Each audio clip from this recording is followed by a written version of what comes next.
Stan Hieronymus joins me this week for an in-depth discussion on hop chemistry and tropical flavors in beer. This is BeerSmith Podcast number 172.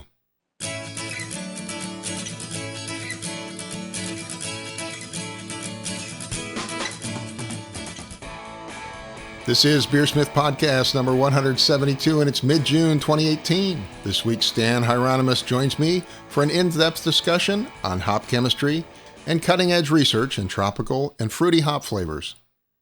Thank you to this week's sponsors, Craft Beer and Brewing Magazine. They're running a great deal right now. Get 20% off your subscription when you use the code BeerSmith2018. Every issue of Craft Beer and Brewing Magazine is packed with articles for homebrewers and beer lovers, and you can read my new column called Ask the Experts. Take advantage of their special deal when you use the offer code BeerSmith2018 at beerandbrewing.com. Again, that's beerandbrewing.com.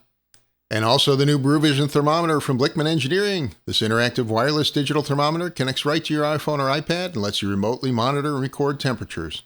You can download recipes directly from the BeerSmith cloud and get updates and alerts as you brew. Get the BrewVision Bluetooth thermometer today, another great innovation from BlickmanEngineering.com. Again, that's BlickmanEngineering.com. And finally, BeerSmith 3 was just released. BeerSmith 3 adds mead, wine, and cider recipe support to the BeerSmith platform, along with an integrated water profile and mash pH tools. Dozens of new features, including cloud folders, updated databases, support for fruit juice and honey, as well as new Whirlpool hop options. You can get your free 21-day trial today from BeerSmith.com, and you can run it side by side with your old BeerSmith software to compare. And now let's jump into this week's episode. Today on the show, I welcome back Stan Hieronymus. Stan is the author of For the Love of Hops and has authored a number of other books, including Brewing Local, Brew Like a Monk, and Brewing with Wheat. Stan has penned hundreds of periodicals and is a certified beer judge. Stan, it is fantastic to have you back on the show. Been too long.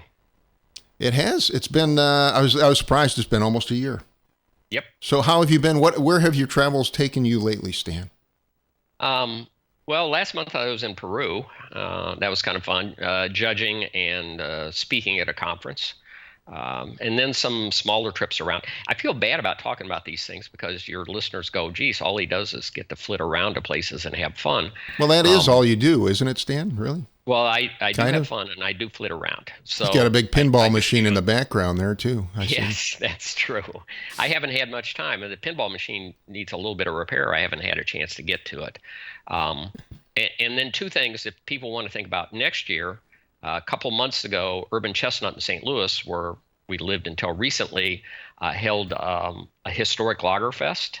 And so they were some of the best lager breweries from around the country, made beers based upon Ron Pattinson's recipes. So a lot of stuff from the 19th century, but also some 20th century, like from England. Of course, I just mentioned Ron Pattinson is a historical beer expert, particularly English and Scottish styles, I think, right? Yeah, and certainly German as well. So that was a really neat event, and they're going to do Lagerfest again next year. I don't know, probably March or April. Maybe a different theme, but this idea that there's a kind of a lager revolution going on in the country, it'd be nice if it spreads beyond Pilsners. So far it's been a lot of Pilsners with American hops, but going back to the traditional, it's a pretty broad category. And then at the beginning, which for me was just this last weekend, in Morganton, North Carolina, which is about an hour from Asheville. Fauna Flora hosts what they call State of Origin, which is, again, breweries, a lot of breweries from across the country, mostly North Carolina breweries, making beers. All of the beers are made with a certain amount of local ingredients. So that's another really cool event. And I would say that one in particular belongs on anybody's bucket list. And I'm trying to remember, you're in Atlanta now. You moved, right? Yep. In Atlanta, so it's a little ways. We're a little over 3 hours from Asheville, which is not too bad. And Atlanta itself is also booming new beer wise. So a lot of Yeah, I'm trying to think. I think I had Mitch Steele on a couple months ago, and he was talking about his new brewery there. Yeah, the brewery itself is amazing. Where it sits, the just the view from the rooftop brewery, and of course, Mitch makes some pretty okay beers. Yeah, he's not too bad at it. Yeah. No. Well, Stan, you wanted to do a deep dive into hop chemistry today, and we are going to go deep, I think. You wanted to talk about thiols, which honestly I don't know that much about. So why don't we start with explaining well, let's start at the very beginning. Thiols are an element in hops, right? They're one of the oils in hops, I believe. Why are they important? Well, I think the bottom line for people as they try and figure out how are we getting tropical flavors, tropical aromas and flavors out of hops, it turns out thiols are a contributor to that. I got the press release from Firestone Walker yesterday about the latest in they have these series of beers with mostly experimental hops and from different parts of the world, with the idea that you can get tropical flavors, citrus flavors, a variety of things in beer, and it's still just coming from the hops, or the hops, a combination of hops and yeast, of course. And thiols are an important component of that. And can you explain what thiols are? What are they actually? They're also called mercaptans, and basically they're an organic compound which has a sulfur atom which is bound by a hydrogen atom. So that's what they are technically. In terms of essential oils, you think about essential oils in hops, and if we back up to when hops were just found growing wild before they were bred, so that those are hops like Hallertau, Mittelfrüh, Saaz, even Golding and Fuggle, as they were just selected, found I'd like the hops on this side of the road better than the hops on that side of the road. I'm going to grow these hops. They contain maybe 1% of the hop is essential oils. That's a pretty small amount. In turn, the thiol compounds, if they're there at all, are maybe 1% of that. So it's our 1% of 1%, right? Yeah, at the high end. Wow. Of those hops, say a Saaz hop, they likely have virtually no thiols at all. Mm-hmm. So if we go back more than 1 million years, when hops were in Mongolia, some migrated into Europe, some came into North America. For whatever reason, those are different now. Is it just the genome, or is it an environmental factor? That's not exactly clear. In any event, hops with American background are more likely to have those thiols. So, and at the same time, we bred hops to have a larger amount of oils. So you can get something, like Ekuanot probably has about 3% of the hop is essential oils.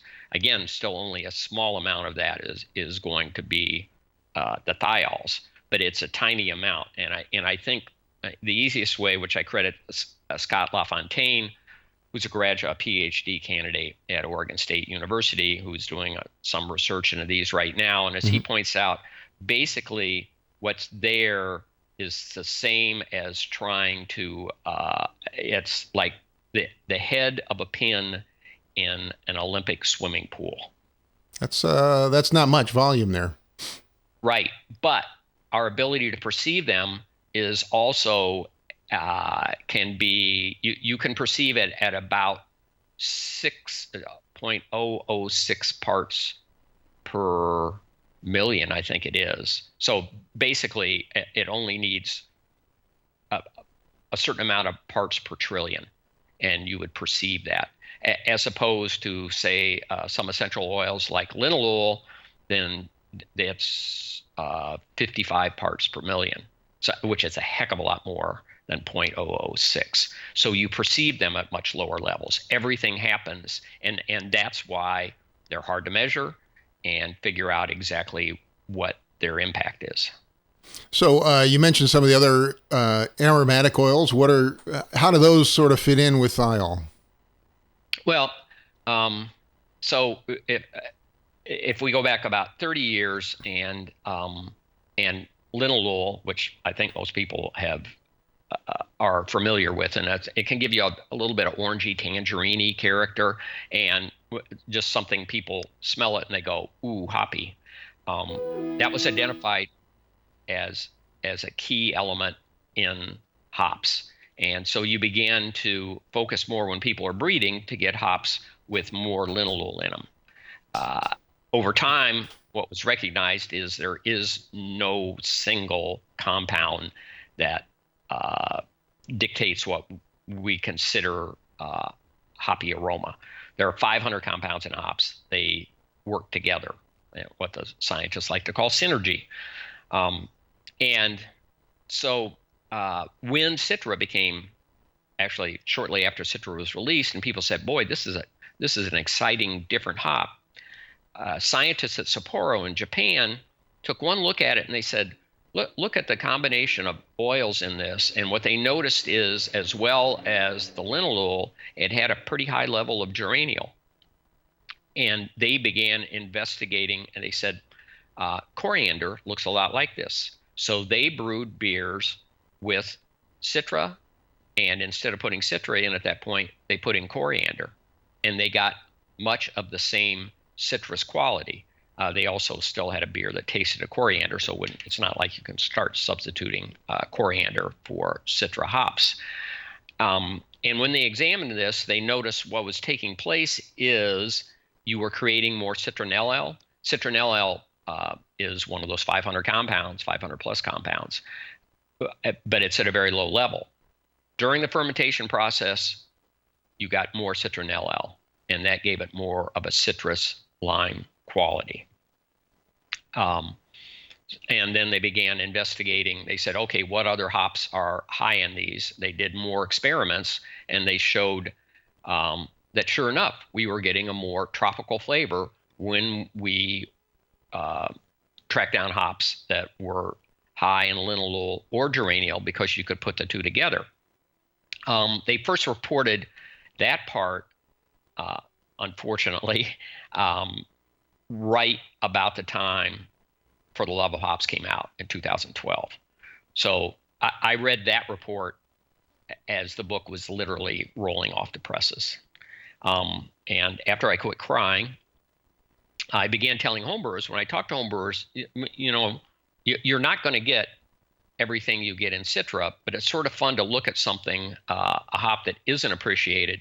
Nugget would be an example. A nugget is high in linalool. And then take Chinook, which is high in geraniol. Put those two hops together, basically at knockout or in dry hopping, and see what kind of aromas and flavors you get. And sure enough, people were getting something that was fruitier and more tropical. Well, of course, it's really nice to know what works. We should be careful about saying this is why it works, because there was more going on. Since then, and the researchers at Sapporo then began looking at thiols. And there was an understanding that thiols are definitely a contributor to the tropical aspect. Mm-hmm. So you had some American brewers looking for hops that are pretty high in the thiols. And the first one that was identified, so if we go to 2007, is the first aroma and flavor, hop aroma and flavor symposium at Oregon State University. And there, a researcher from Japan, not from Sapporo, was the first one to really begin to say, look, these particular hops are high in 4-MMP. Summit was one of them, for instance. So 4-MMP was identified in hop. It's obviously in hops. What's 4-MMP, just so we can put it all together here? Yeah, so 4-MMP is 4-mecapo, 4-methylpentane, 2,1. That's why we say 4-MMP. And I'll bring in another confusing fact here in a moment. But we began to know some hops were higher in 4-MMP. Cascade was another example. Citra was another example. All hops of American heritage. Not every hop of American heritage has it, but those were the hops that obviously did. Backing up for a moment, as we pointed out, they are at such low levels, and what it takes in a lab to isolate them is very expensive, and also maybe dangerous isn't the right word, but it involves chemicals that you don't necessarily want to be working with. So I mean that's a factor here though too. It's really really hard to measure these thiols, right? Yep, and very expensive. So there hasn't been much so far, and there weren't real complete lists. There were rather short lists. So a new hop would come out like Citra, and we go, okay, that's high in 4-MMP. Cascade turns out it has a fair amount, a level of 4-MMP. Now, is 4-MMP a thiol? I'm trying to remember here. 4-MMP is a thiol. Okay, it is. So that's the piece I was missing, I guess. Yeah. So it basically it what you would say it smells of ribes, or a tomato plant, the plant, not tomatoes, and at higher levels it comes across as caddy, which is of course litter box. Yeah. So this is when the first crosses, if we go back to the beginning of the 20th century, actually the cross is 1917, the hop is released in the 1930s, and that's Brewers Gold. It's a hop that you can get now. When Brewers Gold, and this cross was made in England, the English brewers would smell this hop and they're going, I cannot use this in dry hop, because this what they actually referred to as American twang, which was caddy and ribey. And so it was bad. And breeders spent the next 60 years trying to avoid it. Only recently, when you had heavily late hop beers and this interest in bigger, bolder flavors, occasionally dank, then people began to appreciate that character, and that's why we're examining it now. The people in wine have known about thiols longer and have been researching it longer, primarily for Sauvignon Blanc. A difference between hops and grapes is hops may have thiols in a free form, so you can have a precursor, or it can be in the free form. And the precursor, obviously, it's going to have to, something during your process has to change it. In the case of grapes to wine, we know it's part of fermentation. And there are yeasts that you can get that are even better at it. The people in wine are not nearly, well, the people in wine use GMO yeast. People in beer do not use GMO yeast. So we are not out there trying to use Clipper to change yeast so they're better at processing these compounds. Again, in the case of beer, you've got some of the 4-MMP is in free form, and that's what we know the most about, because although it's expensive and difficult to measure, there have been a fair amount of efforts now where we can make a list. And realizing what I should have given you to put on the screen for people is a list of high 4-MMP hops. Okay. Well, we'll discuss those very shortly here. Right. I did want to ask you though, how does this fit in with the sort of biotransformations that are happening when people starting to hop during active fermentation? Are we seeing some? Are the thiols somehow related to that overall process? That's a fine question, and one that right now, when we talk about biotransformations, we know those are real. Yeah, I'm talking about actually adding hops during active fermentation, which is right. A technique that's used quite a bit. In fact, I had Randy Mosher on a few weeks ago talking about doing northeastern New England IPAs with that technique. Right, and right now, we can say, I'm going to do this and I get this result.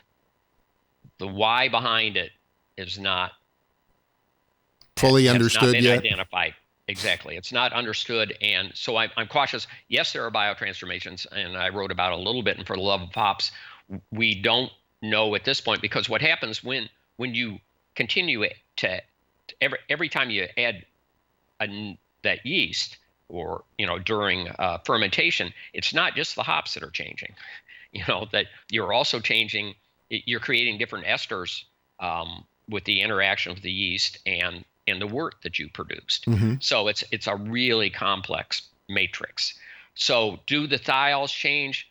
Perhaps, because at that point you're taking the thiols that were in the precursor form and you're transforming them. And in fact, which has not been examined at all. And so I started. So in 2007, you had the conference in Oregon State. 10 years later, they had another conference, which was last July.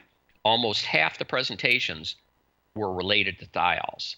And you had research in Germany, research in Japan, research in France, which is Neosis, which is otherwise a lab that does research on wine, and research in Belgium. So you have, and of course the United States. So you have all of these people looking at thiols now. Well, in the course of this, Neosis does this studies of barley and sees that there are precursors for these thiols in barley as well. Interesting. So potentially you could be getting some of it from the wort, I guess. Exactly. And interesting. That hasn't been examined. So, and I know, but I do know a lot of brewers have had success using many of the same hops that you're talking about, hops that are high in geraniol and have thiols and so on. Particularly some of the ones from, trying to think, New Zealand and so on.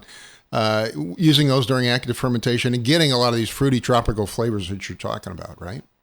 Right. Exactly. And but a key thing is when you're taking something that's high in geraniol, which the biotransformation there, we know that geraniol with a fair amount of linalool creates more citronellol, and citronellol is limey and citrusy. So that's an example of the effect that's going on. Now, where's the thiol fit in? That's not exactly. So backing up, when I would tell homebrewers, why don't you try something high in linalool and high in geraniol? Almost any time you take a hop that's high in geraniol, there's a good chance it has thiols. So that was working, but we didn't know the exact reason why. Mm-hmm. So Sapporo, going back in, and what they've done is they have actually isolated the compounds. So they would, because you can look at, for instance, the linalool, geraniol, and citronellol in Bravo, which is a way underappreciated hop because it brings those things to the table. It does not have thiols in free form at a very low level.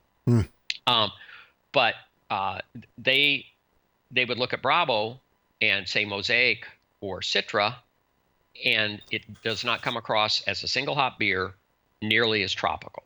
So they're wondering why. So maybe the thiols, huh?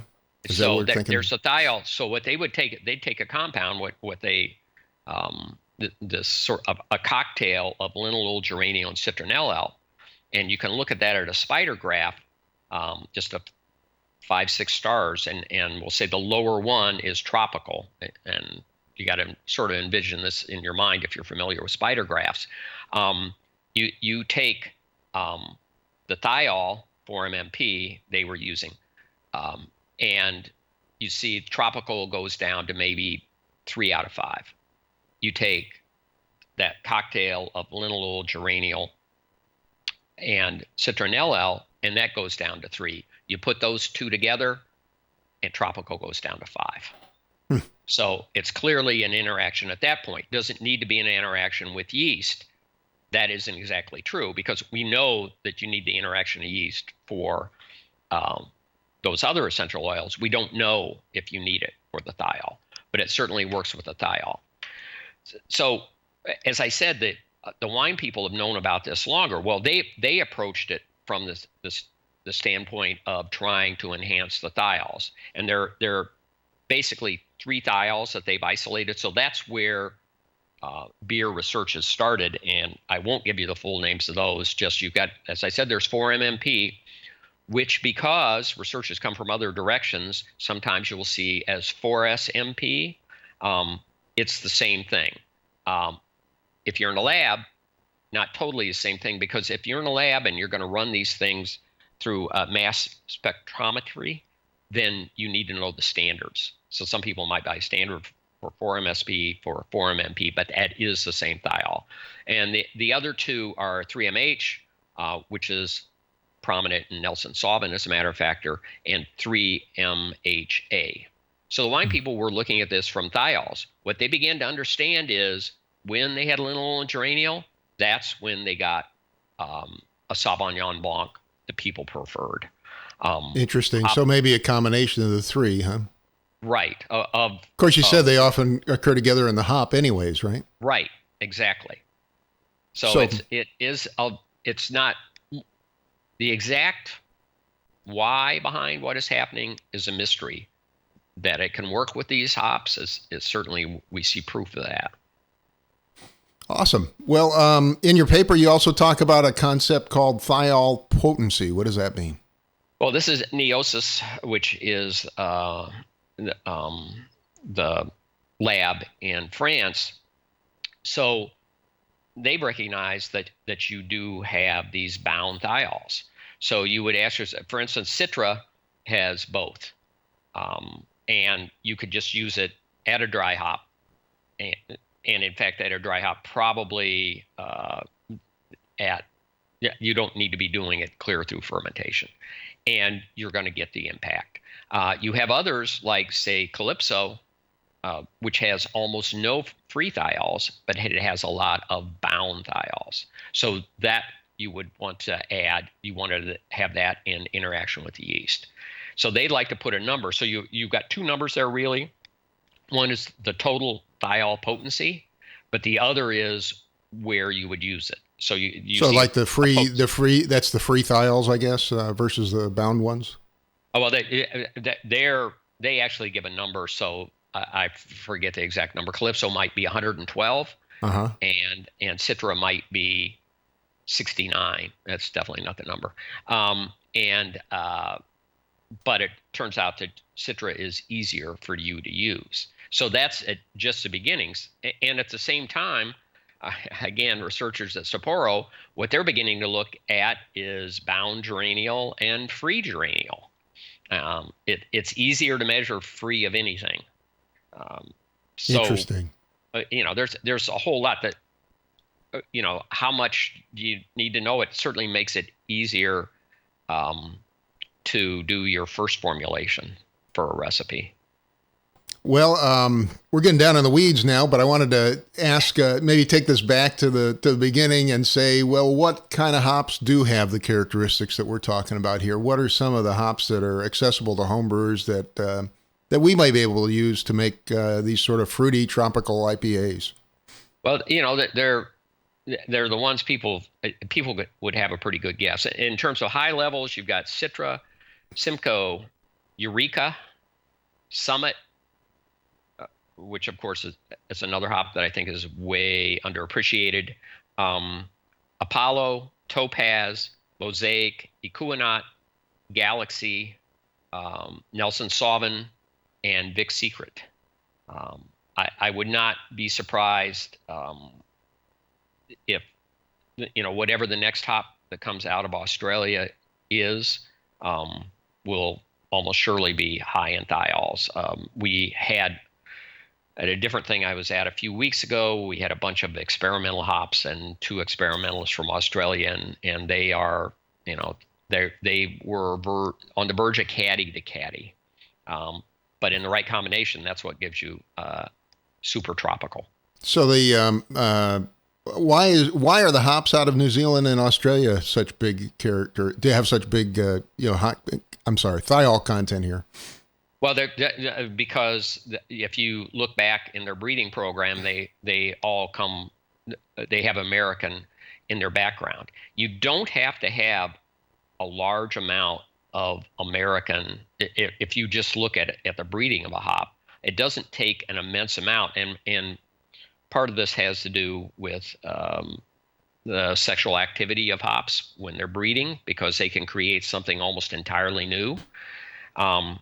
And Citra, for instance, Citra's mother is Hallertau Mittelfrüh, and so that's interesting. Citra is 50% Mittelfrüh, and it's more than 20% Fuggle, another landrace hop. Mm-hmm. It's 17% Brewers Gold. Brewers Gold in turn is 1/2 American, 1/2 either Golding or Fuggle. So that's 8% American, and then it's got 3% unknown, which is almost surely of American background. So that gives you an idea. It's probably that hop is 1/8 American in its background. So the breeding programs in Australia and New Zealand didn't operate exactly the same, but they both start with American stock, either cluster or cascade.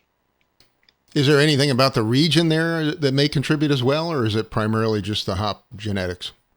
Oh, well, all genetics, of course, rely on what are known as epigenetics, which changes that based upon what the wine people call terroir. And that's certainly true both in Australia and New Zealand. So that's the other thing. And then another factor is, the Australians were certainly ahead of the curve in thinking about how they were going to process their hops and drying them in a way where you were careful to preserve the oils as much as you could, drying them at a lower temperature, which is certainly taking place in the American Northwest now. Yeah. Well, where do you see the research going next, Stan? Well, it's funny. Tom Nielsen, who is, of course, both hops and malt and all things ingredients at Sierra Nevada, was speaking in American Society for Brewing Chemist meetings. It was a malt meeting this week, and it's funny. One thing he said was, "Does technology need to catch up to theory, or theory need to catch up to technology?" And the case right now, I think, with the knowledge brewers would like to have is we need for technology to catch up with technology. And that means as researchers are able to identify the importance of these compounds, but the other aspect is we don't know yet if the amount of a compound, how much difference that makes. Certainly, if you keep loading, Citra would be an example. You put enough Citra in it late, more people are going to identify it as caddy. Interesting. And it depends upon the levels you perceive it. When Sierra Nevada was first brewing with Citra, and then it was an experimental hop, as a matter of fact, back in 2007. Their panelists, the women on the panel, who are women are perceive things at lower levels, would almost always call their test beers caddy, and the men would almost always call their test beers tropical. So that's the level you're sitting at.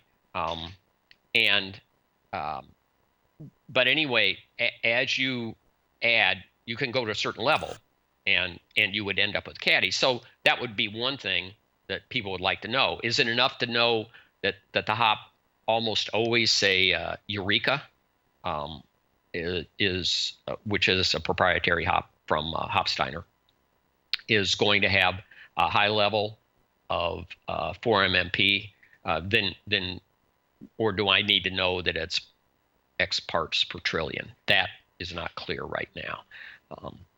We don't, right now, brewers, if you're getting this at a commercial scale, buying your hops from almost any hop broker, there's a good chance that lot, what percentage of geraniol it has and what percentage of linalool it has. Mm-hmm. So you can begin to identify hops that are high in those things. You might have to do the math yourself, because it'll say, okay, this is 1.8% oils and it's 0.08 geraniol. So you want to figure out how many parts per trillion is in there, and that you set up your spreadsheet, and that'd be easy enough.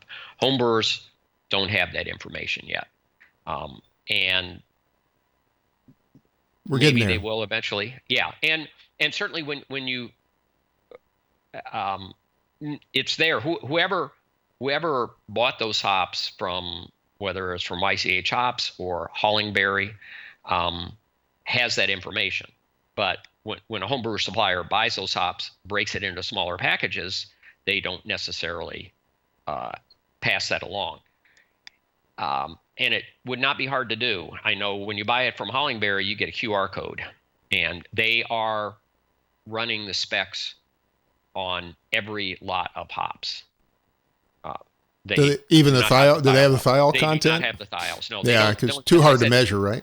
It's right. So there are researchers now who have proposed easier ways to measure the thiols, but those have not been accepted as a standard at all. And it's important to also recognize that we aren't done even finding out what thiols there are in hops.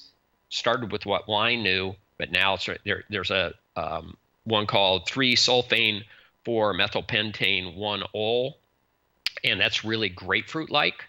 And it's prominent in Amarillo, Hallertau Blanc, Nelson Sauvin, and Mosaic and Ekuanot. So that's a real cross-section of things. Why is it there in Hallertau Blanc, which is a daughter of Cascade, bred in Germany? That's not exactly clear. And I would not be at all surprised, and I don't remember the number. It's from the hop breeding company, and it's a daughter of Sabro. Sabro is the hop they just released this year, which was 438, the hop that was only the homebrew community before. And well, I tell you that the daughter certainly has this real citrus grapefruit quality, and it makes you think it may well contain that particular thiol.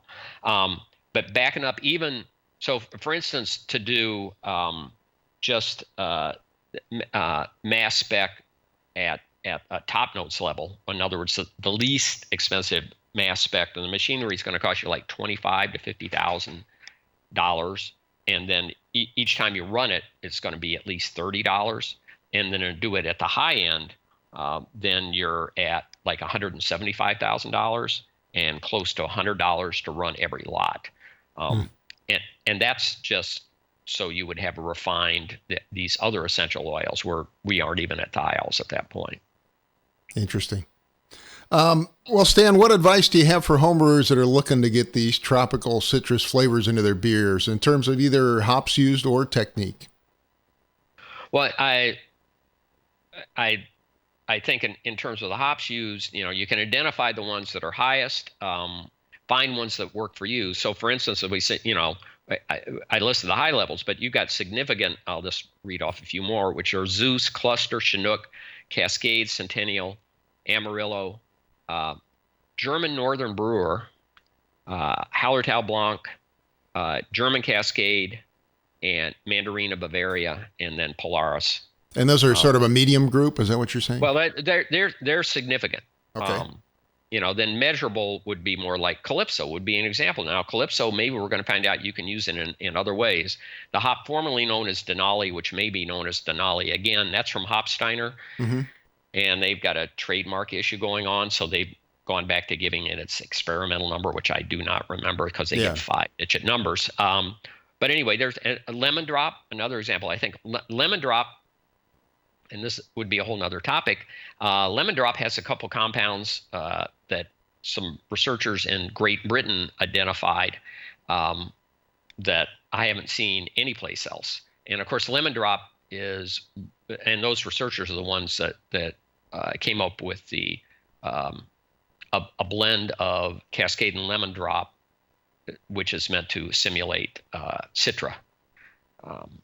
And so it makes you wonder, how they were only looking at, when we talk about linalool, geraniol, citronellal, nerol, all these ones that people may have heard of, those are all oxygenated compounds, not thiols.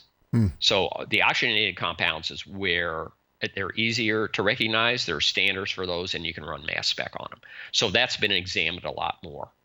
And they came up with that, substitute for Citra simply by examining the oxygenated compounds. Of course, what happened is their suggested one happened to contain thiols.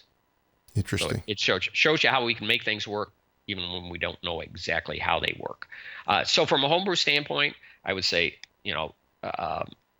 when you use, say, Chinook, then you're getting those same things. So be willing to look, and that is if you don't want to be buying, spending the money, or cannot get something like Citra or Galaxy. Galaxy's the worst example. Galaxy and Nelson Sauvin are the worst example because those two hops are really difficult to get. Yeah. These days, you can get almost any American variety. There are plenty of those out there. But if you want fun things and doing the crossover, then be looking at those hops that are higher in linalool and geraniol, and just figure out. It depends where you're buying them from, but say, hey, can you get me at least a linalool and geraniol information on these? And quite often you can. In fact, I think most of the varieties, they have published information, at least at a base level for them, right? Yeah, it's an important thing. You know, I mean, and those are there. And you can, Scott Janish has a list, for instance. But a tricky thing is that list is, a one-time assay. Right. So you can take, Sierra Nevada a couple of years ago that they were looking at, and literally like every 3 days in the field, and within 12 days, the oils in Cascade will like quadruple. So and nobody's going to be picking them so early. You get that lower amount, but it really depends upon when they're picked and how they're dried. That's why it would be nice to have that hop analyzed post-processing. Yeah. Right now, we're looking for a broader spectrum. And then in terms of techniques, do you have any specific techniques that might help bring out the tropical aromas and flavors? Well, so boiling for 10 minutes, you'll boil off half of your essential oils. Right. So basically, additions at 0 on is what you want to aim for. You're talking primarily whirlpool steeping or dry hopping, right? Exactly. And then if you want to experiment with fermentation during dry hopping and see what happens, then take really good notes. What I've been telling people, if you want to begin to understand what's going on, when those hops, before you use them, you can. I'm operating on the assumption that people are using pellets, although they could be using cryo hops. Cryo hops change the equation at all, and there's a lot of research that needs to be done on the impact there because it can also change the perception of bitterness. That's a topic for another time. Yeah, cryo hops are used primarily whirlpool and dry hopping, though, right? Yeah. Right. Primarily. And it's but when you do that, part of the issue is, of course, they float to the top.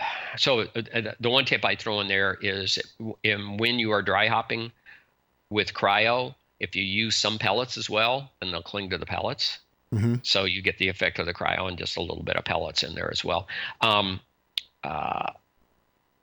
But when you first get those hops, you can take those pellets and grind them up and smell them, and choose whatever elements you want to look for. So tropical, onion, garlic, floral, whether you get red fruits or green fruits, but keep it fairly simple, like 5 to 7 of those, and mark that down on a scale, say 1 to 5, and assess it. Whatever you use in the boil before you, or in the whirlpool, again, take a little bit of wort and smell it, then cool it and taste it and see how it's changed.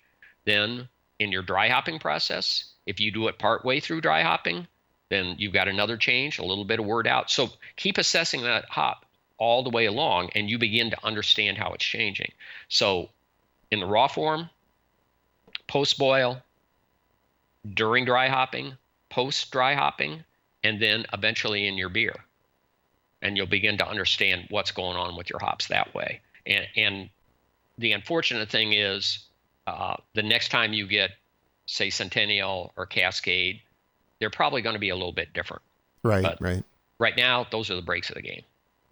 So I just wanted to mention again the active fermentation piece. When do you recommend, I get this question a lot, when do you recommend adding hops during active fermentation? Are you doing it at high Krausen? Are you doing it after that? I know there's always this trade-off because, you got this CO2 bubbling through there, pushing a lot of the aromas out, right? Yeah, the CO2 will definitely blow off some of the aroma.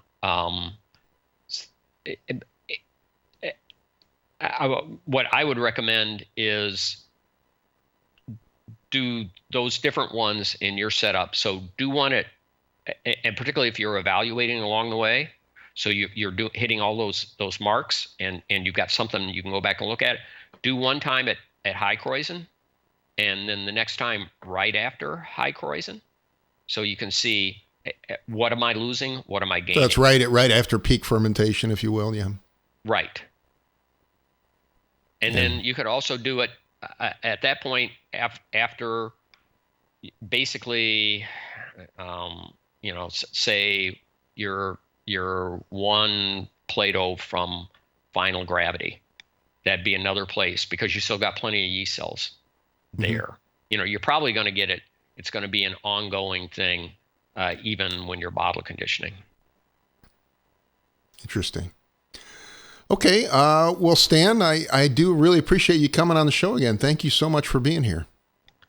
Well, when you invite me, I'll be back. It's a great pleasure to have, and I should mention, I'm going to push Stan's book here, For the Love of Hops. I just threw it up on the screen. My guest today was the one and only Stan Hieronymus. Stan is author of many popular brewing books, including Brewing Local, For the Love of Hops, and one of my personal favorites, Brew Like a Monk. Thank you again, Stan. Great to have you on the show. Thanks again for having me. Well, a big thank you to Stan Hieronymus for joining me this week. Thanks also to Craft Beer and Brewing Magazine. Every issue is packed with great information for homebrewers and craft beer fans. Take advantage of their fantastic sale and get 20% off when you use the offer code BeerSmith2018 at beerandbrewing.com. And also Blickman Engineering, creators of the innovative new BrewVision wireless thermometer. Remotely monitor your brewing system from your iPhone or iPad, record data, set alerts, and grab recipes directly from the BeerSmith cloud. The BrewVision thermometer, another great innovation from BlickmanEngineering.com. And finally, BeerSmith 3 just launched, just in time for Father's Day. BeerSmith 3 adds mead, wine, and cider support, new Whirlpool options, support for high-altitude brewing, and a whole lot more. Check out BeerSmith 3 and get your free 21-day trial today from BeerSmith.com. Thank you for listening. I hope you have a great brewing week.